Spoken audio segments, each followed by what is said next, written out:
paz, queridos, amém? Vamos abrir as nossas Bíblias em Provérbios, capítulo 4.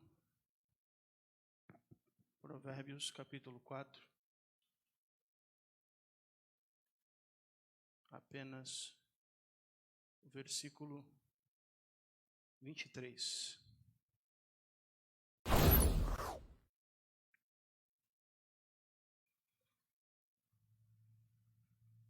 Quem não achou, está na tela. Diz assim: sobretudo o que se deve guardar, guarda o teu coração, porque dele procedem as fontes da vida. Amém. Vamos orar? Senhor, mais uma vez, em tua presença, Senhor, queremos te dar graças pela oportunidade de estarmos aqui na tua casa. Eu te louvo, Deus, pelos teus filhos que mesmo depois de um dia de trabalho, um dia cansativo, poderiam estar em suas casas descansando, mas vieram até o templo, Senhor, para ouvir a tua palavra. Eu te peço que o Senhor os honre nessa noite. Senhor, que o Senhor use, Senhor, o vaso, que o Senhor ministre aos nossos corações, Senhor, a tua palavra, e que teu Espírito, Senhor, possa se fazer presente nessa noite. É o que nós pedimos em nome de Jesus. Amém. Pode sentar-se, queridos. Queria dizer o quanto eu estou me sentindo honrado ter aqui o pastor José Freire conosco na tribuna, grande homem de Deus. Amém. Deus abençoe, passou pela sua vida, os demais pastores, amigos nossos. Queridos, eu queria compartilhar com vocês.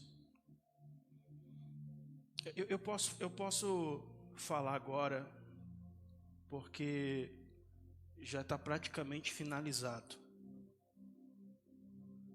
Mas o Senhor me concedeu uma disposição para escrever um livro. Já está, como eu disse, praticamente finalizado. Agora é só procurar uma editora para lançar. Inclusive, se tiver alguém na internet, se você tem uma editora, uma gráfica, quiser lançar o nosso livro, e vai ter um pouquinho sobre o que eu quero compartilhar com vocês aqui essa noite. O tema do livro é: por que cristãos se suicidam? Por que cristãos se suicidam? Salomão fala assim: de tudo que se deve guardar, de tudo o que se deve guardar, guarde o seu coração. Interessante que quando ele fala coração, ele não está falando sobre o órgão coração, sobre essa bomba que a gente tem, né? Falando em coração, essa semana eu tive no cardiologista, fazer uns exames, né? Uma check-up, dar uma olhada na máquina, e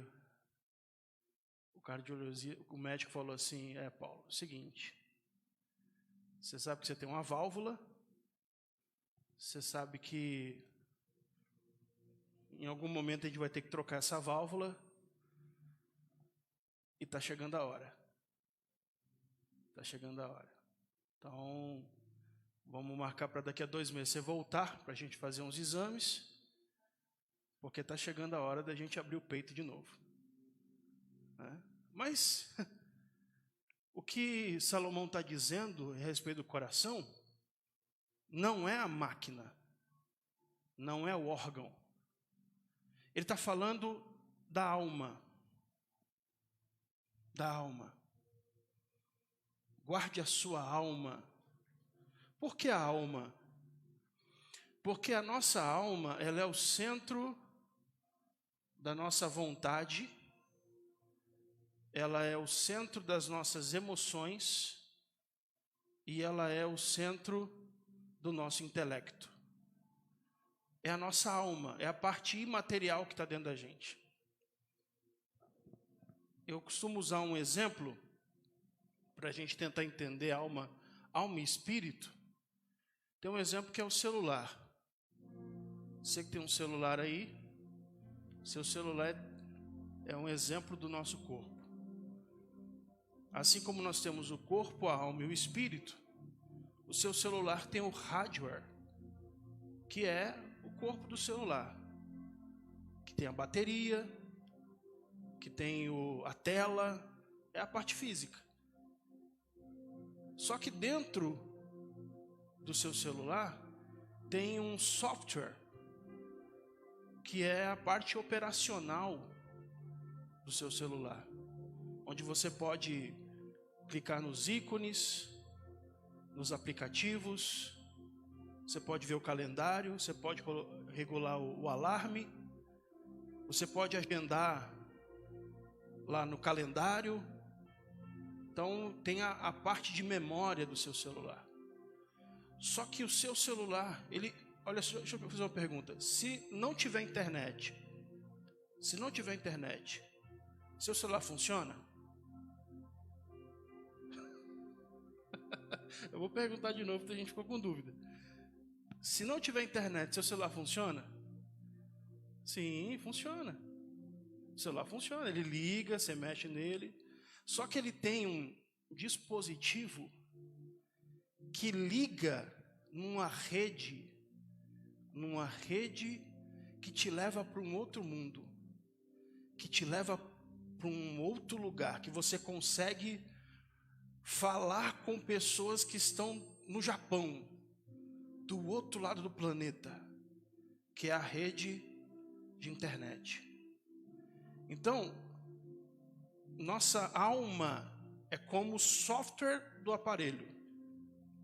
Tem a memória, tem os sentimentos, tem a parte operacional do celular, é a nossa alma. E o Wi-Fi que te liga na internet é o nosso espírito, que te liga no Todo-Poderoso, no transcendental, no espiritual.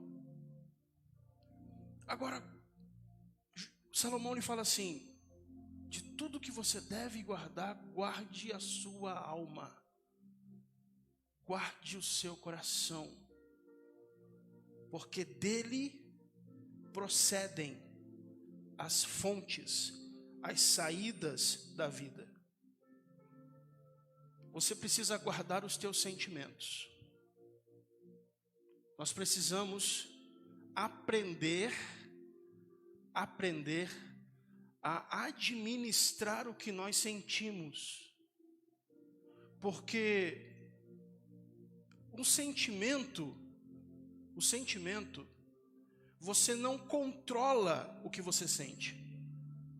De repente, vou dar um exemplo aqui. Você está no trânsito, você está dirigindo e alguém te fecha, quase bate no seu carro. Você ficou com raiva. Você consegue controlar o que você sente? Você simplesmente sente. Mas o que você precisa controlar é a reação que você tem quando você sente. Isso é gestão emocional. Porque sentir, você vai sentir. No momento de ira, no momento de raiva, no momento em que alguém provoca você, você vai ficar irado. Você vai ficar nervoso. Só que Paulo disse assim: irai-vos e não pequeis. Isso chama-se controle das emoções.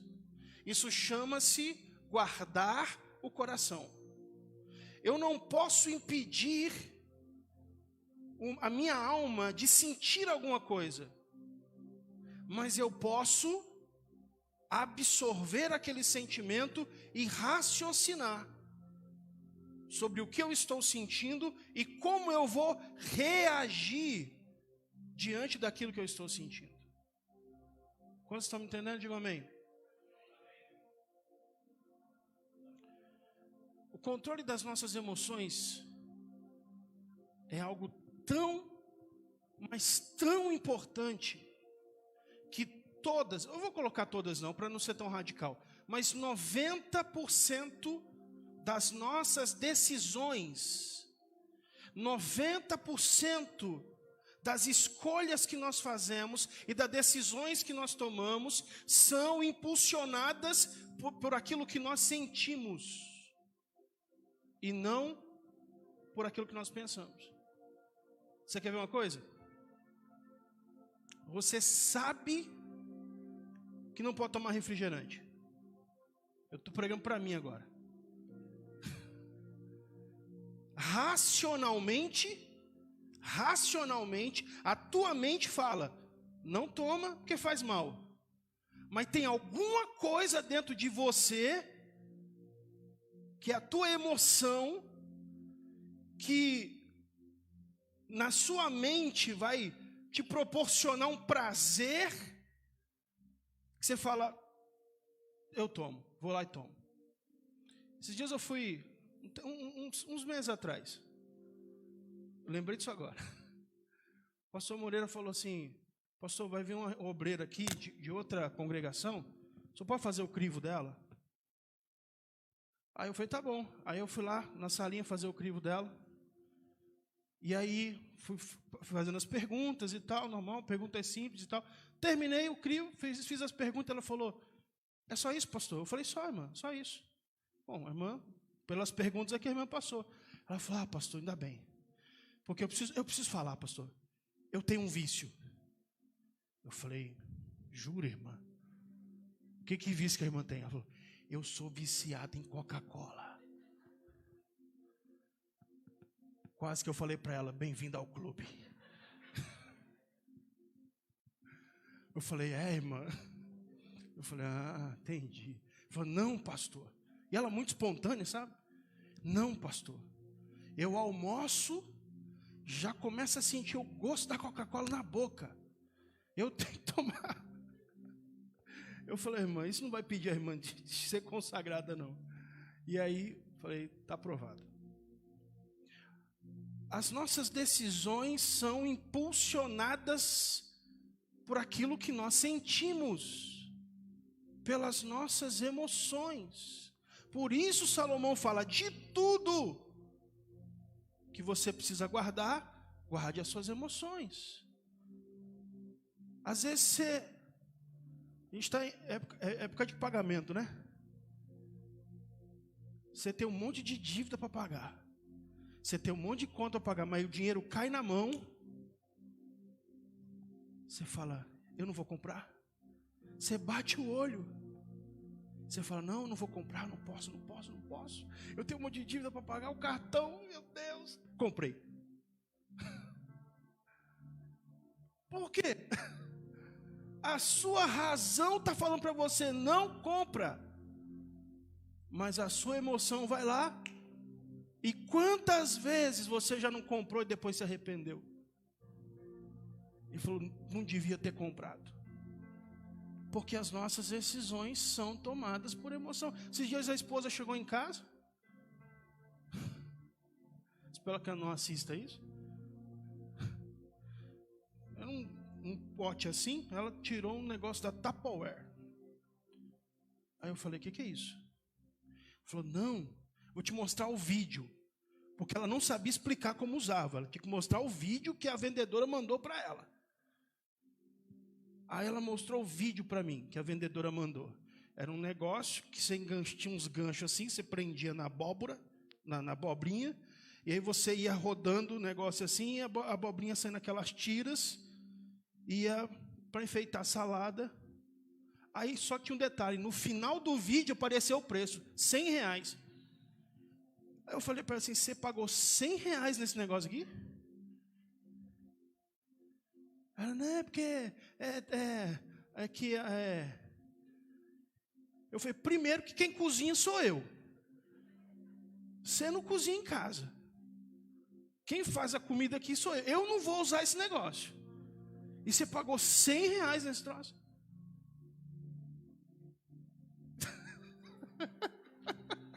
A gente não come abobrinha. As nossas decisões são tomadas pela nossa emoção. Tem gente que, quando ouve a palavra promoção, ativa um negócio dentro dela. Hoje eu estava vindo com o Paulinho. Eu estava vindo com o Paulinho no ônibus. E aí eu falei para ele assim, eu acho que esse pessoal que coloca os animais na cédula, eu acho que eles têm alguma coisa com esoterismo. Porque vê bem, R$200 lobo guará. Alguém aqui já viu um lobo? Guará. Já viu o lobo guará assim ao vivo? Só a irmã Fernanda. Eu acho, é a primeira pessoa que eu conheço que viu um lobo.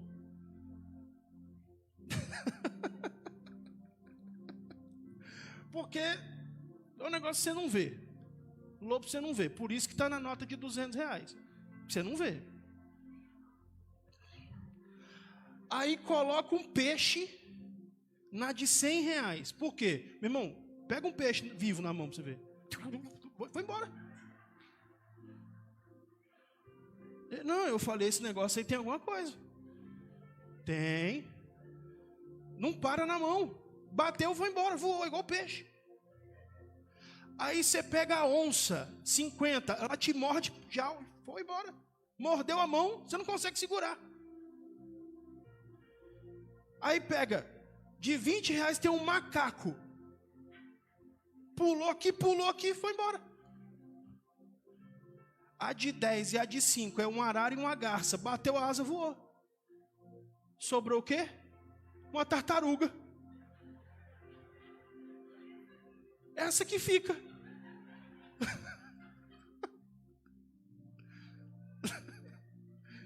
Eu falei, deve ter alguma coisa nesse negócio. Deve ter algum espiritual.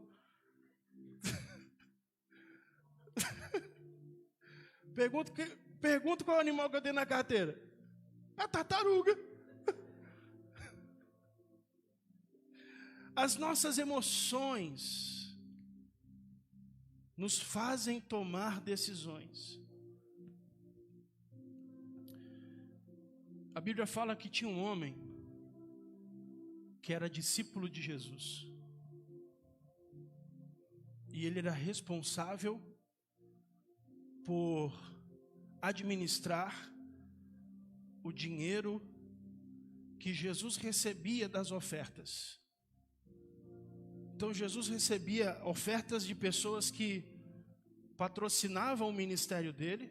A Bíblia fala que tinham até mulheres que tinham fazendas, propriedades e que abençoavam o ministério de Jesus para que ele fosse pregando. E tinha um discípulo que era responsável por administrar esse dinheiro. E um dia, a Bíblia fala que Maria, ela veio até Jesus e trouxe um perfume caro. E ela quebrou aquele perfume e derramou sobre os pés de Jesus. A Bíblia fala que o cheiro daquele perfume exalou o ambiente. Mas Judas disse assim, pensou alto. Sabe quando você pensa alto? Ele falou assim, não poderia ter vendido esse perfume por um valor muito caro e ter doado aos pobres? E aí Jesus olha para ele e diz assim, os pobres vocês sempre terão convosco, mas eu nem sempre vocês me terão. Mas o que essa mulher fez será lembrado por toda a história. E aí a Bíblia fala assim, mas Judas falou aquilo não porque ele se preocupava com os pobres, mas porque ele administrava a bolsa, porque ele cuidava do dinheiro.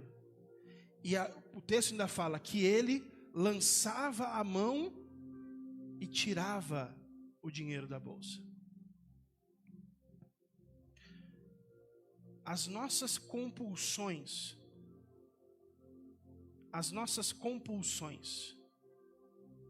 aquilo que fazemos por compulsão. Compulsão é justamente isso que nós falamos aqui. É você sabe que você não pode comprar, mas você vai e compra. Você sabe que você não pode comer, mas você vai e come. Você sabe que você não pode racionalmente fazer algo, mas você vai e faz. As nossas compulsões são frutos das nossas emoções. São frutos das nossas emoções. São emoções que estão trazendo malefícios para nós. Emoções que nós não conseguimos controlá-las. Emoções que nós não conseguimos administrar em nós. E que nos fazem tomar atitudes que nós vamos nos arrepender depois. Que nos fazem tomar decisões e fazer coisas que vamos nos arrepender lá na frente. São as nossas emoções. Quando Judas traiu Jesus, Judas foi acometido por um sentimento de culpa. Um sentimento de culpa. Quando ele percebeu que ele havia traído um homem inocente, aquele que ele havia servido durante 3 anos, ele olhou para aquilo que ele fez, e ele falou assim: o que é que eu fiz?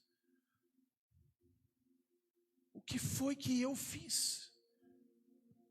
Eu traí um homem inocente.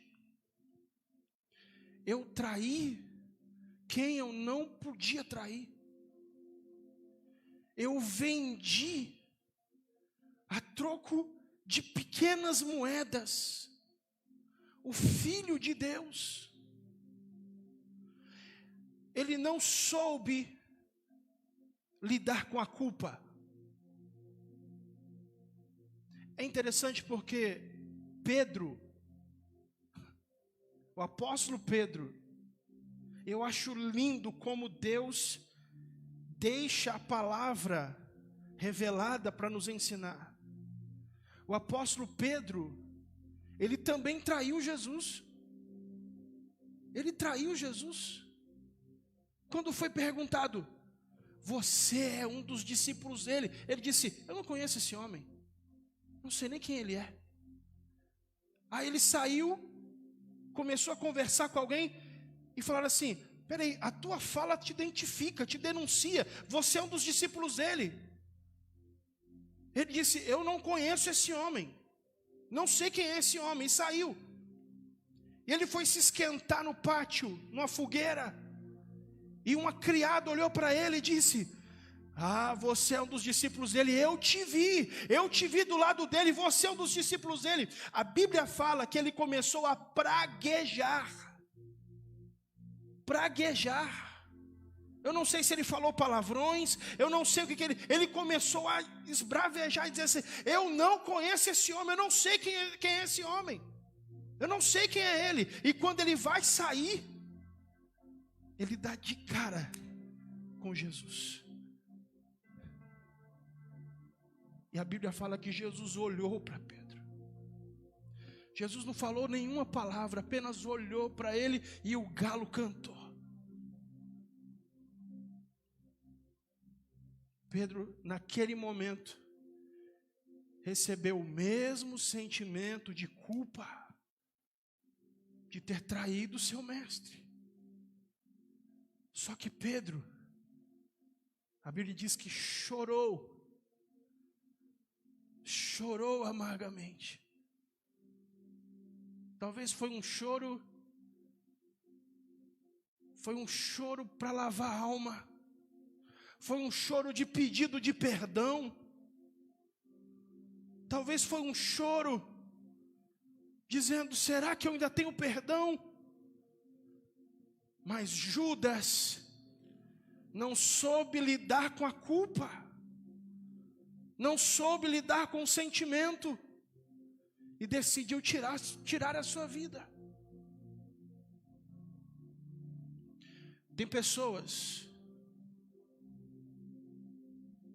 Tem pessoas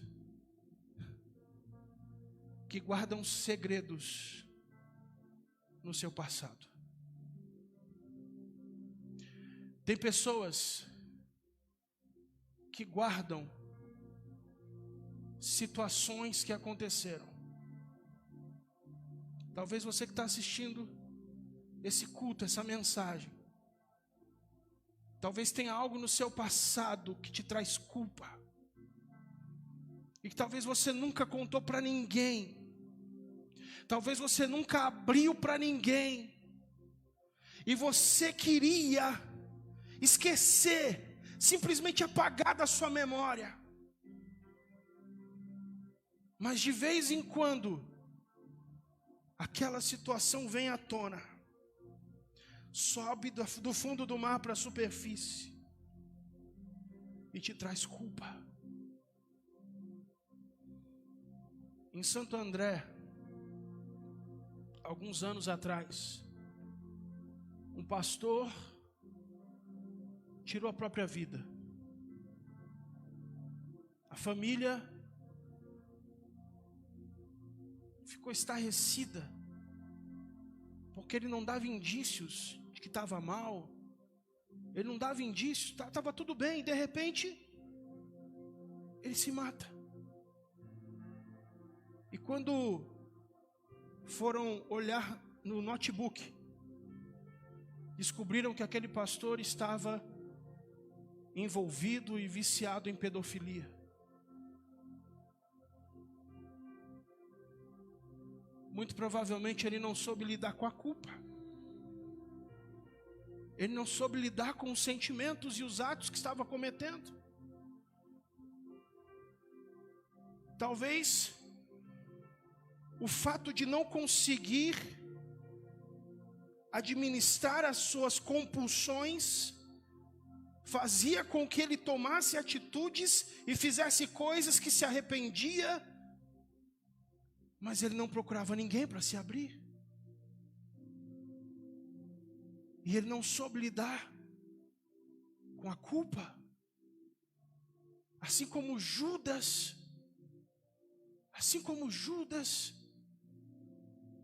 olhando aquela situação e dizendo: o que foi que eu fiz? Eu estava assistindo essa semana, final da semana passada, estava assistindo o pastor Lucinho Barreto. E o pastor Lucinho Barreto estava respondendo perguntas na internet, e uma pessoa, uma irmã, mandou uma pergunta para ele anônima, dizendo assim: pastor, eu traí o meu marido, mas eu nunca contei isso para ninguém. E a culpa me persegue. O que eu faço?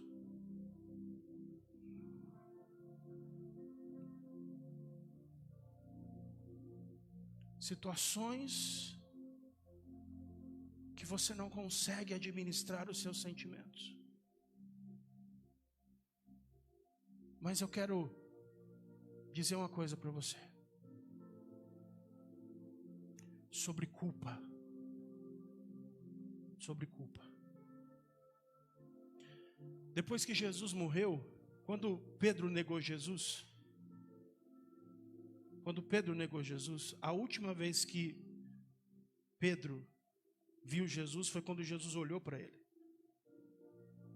Depois ele foi crucificado, morreu, e Pedro agora estava junto com os outros. E quando Jesus ressuscita, ele aparece para Maria Madalena e as outras mulheres. E Jesus dá um recado para Maria, dizendo assim, diga aos discípulos e a Pedro que eu vou para Galiléia. Diga aos discípulos e a Pedro. Jesus aparece por 2 vezes quando os discípulos estão reunidos. Mas Jesus não dá nenhuma palavra com Pedro. Jesus aparece, Pai seja convosco, eles ficam assustados, pensando que era um fantasma. Jesus, estou pensando que eu sou um espírito, vem cá, vê que um espírito não tem carne nem osso como eu tenho. Mas eles ficaram atemorizados, tem alguma coisa para comer? Jesus come, dá instruções e some. Mas tinha um que não estava presente. E quando eles falaram assim, Jesus apareceu, ele falou, não. Se eu não tocar, eu não acredito. Uma semana depois, Jesus reaparece. Fala, Tomé, você não está acreditando? Toca aqui, ó. Bem-aventurados são aqueles que não viram e creram. Mas Jesus não dirige nenhuma palavra a Pedro. Quem sabe Pedro não ficou pensando, ele está chateado comigo. Ele não falou nada comigo, eu neguei ele. Eu traí ele, eu disse que eu não sabia quem ele era. Mas aí, eles falam, vamos pescar. E quando eles estão lá no barco, lá da praia, Jesus acena para eles. E diz, vocês têm alguma coisa para comer? Senhor, não pescamos nada. Lança a rede. E aí quando eles vêm, vou encurtar a história. Quando eles chegam na praia, Jesus chama Pedro. E agora Jesus vai curar o sentimento de Pedro. E vai dizer, Pedro, tu me amas? Senhor, eu te amo. Então apacenta as minhas ovelhas. Sabe o que Jesus estava falando? Passou. Você está perdoado. Bola para frente. Vai fazer a minha obra. Apacenta os meus cordeiros.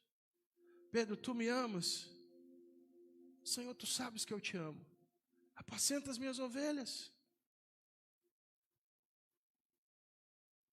Deixa eu dizer uma coisa para você.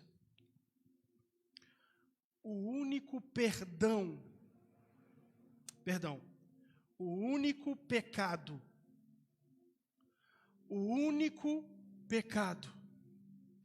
que não tem perdão é a blasfêmia contra o Espírito Santo. Eu não sei o que aconteceu no seu passado. Eu não sei quais são as atitudes que você olha para trás e se arrepende. Eu não sei o que te traz culpa e arrependimento ou remorso daquilo que aconteceu lá atrás. Mas se Jesus te perdoou, nem você pode se autoacusar. Nem você tem o direito de ficar se autoflagelando por algo que Jesus já te perdoou. Por algo que Jesus já esqueceu. Já lançou no mar do esquecimento. O problema é que tem muitas pessoas que pedem perdão a Deus. Tem muitas pessoas que buscam perdão de Deus, mas eles mesmos não se perdoam. Deixa eu dizer uma coisa para você. Se perdoe. Porque se Jesus te perdoou, se Jesus já lançou o teu pecado no mar do esquecimento, você não deve pescar o pecado de volta. Você precisa se perdoar. Você precisa se perdoar. De tudo que se deve guardar, guarde o seu coração. Eu tenho mais 10 minutos para encerrar. Eu já vou passar a palavra. A Bíblia fala de um outro homem. No livro que eu escrevi, eu falo sobre os 3 suicidas da Bíblia. Trago uma abordagem teológica sobre o tema. O outro homem que tirou a própria vida, a Bíblia fala que ele era o conselheiro de confiança do rei Davi. O conselheiro de confiança do rei. Era um homem que tinha uma confiança, a ponto da Bíblia falar que os conselhos desse homem era como se fosse o próprio Deus falando a Davi. O nome dele era Aitofel. Só que ele andava do lado de Davi, ele servia Davi, Davi compartilhava com ele o que estava no seu coração. Aitofel aconselhava Davi, Davi seguia os conselhos de Aitofel, mas no momento que Absalão, o filho de Davi, ele toma o reinado, Davi ele resolve fugir, ele chama as mulheres, ele chama os filhos, os seus criados, e ele vai fugir, porque Absalão está tomando o reino. E quando ele vai fugir, Aitofel, o conselheiro, se alia à rebelião de Absalão. E fica do lado de Absalão. E Davi vai embora. Davi foge para o deserto. E a grande pergunta que fica é: por quê? Por que Aitofel não ficou ao lado do seu rei, sabendo que estava fazendo parte de uma rebelião? E a Bíblia fala que Absalão chamou os seus conselheiros e falou assim: o que vocês acham? Vamos atrás de Davi para matá-lo? Ele está falando do próprio pai, Absalão. Vamos atrás de Davi para matá-lo ou esperamos? Naquele momento, Aitofel se apresenta e fala assim: rei Absalão, Davi confia em mim. Olha o que ele fala: Davi confia em mim. Deixe que eu vou atrás dele. Eu vou, falando nas minhas palavras, vou me fazer de amigo dele e eu mesmo vou tirar a vida dele. Eu mesmo, não precisa mandar tropa, não precisa mandar exército, não precisa mandar ninguém não. Eu mesmo vou lá e vou tirar a vida dele, porque ele confia em mim. Mas aí ele chama o outro conselheiro, chama Uzai, e Uzai fala assim: olha, Uzai de fato era um infiltrado de Davi na corte de Absalão. E Uzai fala assim: olha, Davi, ele é igual uma ursa que está guardando seus filhotes. Se a gente for lá agora, ele é um homem guerreiro, ele vai vencer a gente. É melhor a gente dar um tempo, esperar. Vamos esperar ele esquecer um pouco, passar esse momento aqui, depois a gente reúne uma tropa grande e vamos atrás dele. Mas na verdade Uzai estava usando de artimanha para dar tempo de Davi fugir. E Absalão resolveu acatar o conselho de Uzai e falou: não, Aitofel, não vai atrás dele não, vamos esperar. Eu acho melhor a gente esperar mesmo, depois a gente reúne uma tropa e vai atrás dele. Quando Aitofel ouve aquilo, que o seu conselho não foi, sua sugestão não foi recebida, ele aborda um jumento, vai para casa e se mata. E a pergunta é: o que esse camarada tinha? Só que quando você vai, não dá tempo de entrar aqui, mas quando você vai buscar genealogia, você descobre que Aitofel era avô de Batseba. Aitofel era avô de Batseba. Aquele homem vivia ao lado do rei. Aquele homem estava servindo o rei. Mas dentro dele havia uma mágoa. Havia um rancor, um ressentimento que ele não expressava para ninguém, que ele não contava para ninguém. Mas talvez ele pensava assim: esse homem destruiu a minha família. Esse homem pegou a minha neta, matou o marido dela, depois fez ela mulher dele, destruiu a minha casa. Um dia eu vou me vingar dele. Precisamos aprender a gerir as nossas emoções. A falta de perdão é um veneno que você toma esperando que o outro morra. E tem muita gente se envenenando, tem muita gente tomando veneno, porque não consegue liberar perdão, não consegue perdoar alguém que te humilhou, alguém que te traiu, alguém que tocou em você como não devia, alguém que fez algo que tirou a sua honra. E talvez é um sentimento que você carrega, talvez é um sentimento que você leva por alguém que você não consegue liberar perdão.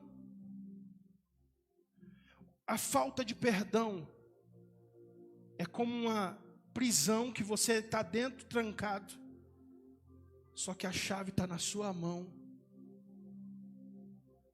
A chave está na sua mão. E eu vou pedir para você se colocar de pé. E vou dizer uma coisa para você, para encerrar a mensagem. Talvez alguém diga assim: pastor, eu não consigo. Pastor, eu não consigo perdoar.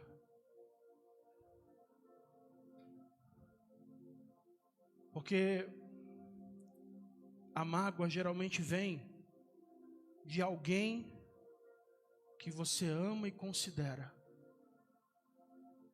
Porque quando você é traído, quando você é humilhado, quando você sofre alguma coisa por alguém que se declara teu inimigo, você já está esperando aquilo. Ela já é seu inimigo, ela já se declarou inimigo seu. Então você... Agora, quando alguém que você confia,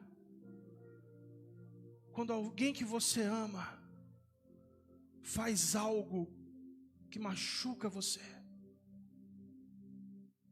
às vezes um pai, às vezes a mãe,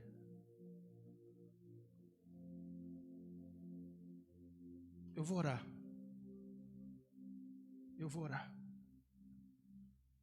Tinha uma família que o pai tinha ido embora e a mãe ficou com as crianças. E a mãe deixava um pote de bolacha em cima do armário e falava para o mais velho assim: não deixa os seus irmãos comerem, porque essa bolacha aqui é para dividir para vocês. Não deixa os seus irmãos comerem. Quando eu chegar do serviço, eu vou dividir as bolachas. Bolacha recheada. E aí o mais velho ia lá, pegava o pote, abria e comia. E comia as bolachas. E deixava o pote com menos da metade. E quando a mãe chegava, dizia: quem comeu as bolachas? Ele falava assim: ah, mãe, eu não vi. Eles foram lá, pegaram as bolachas e comeram. E a mãe batia nos irmãos, batia nos filhos. E ele via os irmãos apanhando injustamente. Isso se repetia algumas vezes. Passava aquele dia e tal, esqueceu, tá lá o pote de bolacha, não deixa seus irmãos comerem. Tá bom, mãe. E ele via os irmãos apanhando. Enfim, o tempo passou, eles cresceram, ele se tornou um grande empresário. que não queria saber de Deus, que falava: eu não acredito em Deus. Um dia ele entra dentro de uma igreja, e o pastor termina o culto, vai até ele e começa a falar com ele. Ele diz assim: ó, pastor, eu vim aqui porque a minha noiva pediu para mim vir acompanhar ela, mas ó, eu nem queria estar aqui. Desculpa, mas eu não acredito nesse negócio de religião, de igreja. E o pastor olhou para ele e disse assim: e as bolachas? Ele arregalou o olho. E o pastor disse: eu não sei o que é, Deus está mandando te perguntar. E as bolachas? Ele começou a chorar e disse: agora eu acredito em Deus. Agora eu acredito em Deus, agora eu quero aceitar Jesus. Porque era algo, um sentimento de culpa que ele tinha, que levava a vida. Mas o Senhor nessa noite, Ele quer libertar pessoas de cadeias. O Espírito Santo nessa noite, Ele quer quebrar algemas de pessoas que estão presas por sentimentos de culpa, de falta de perdão. Feche os seus olhos.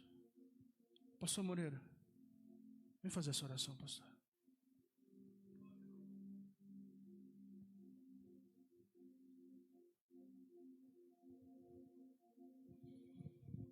Aleluia, Jesus. Neste momento, pense, raciocine um pouquinho, antes de nós orarmos. Como seria a sua vida se Deus não te perdoasse os seus pecados?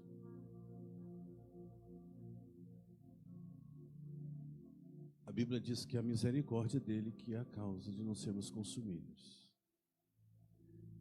Se Deus é perdoador,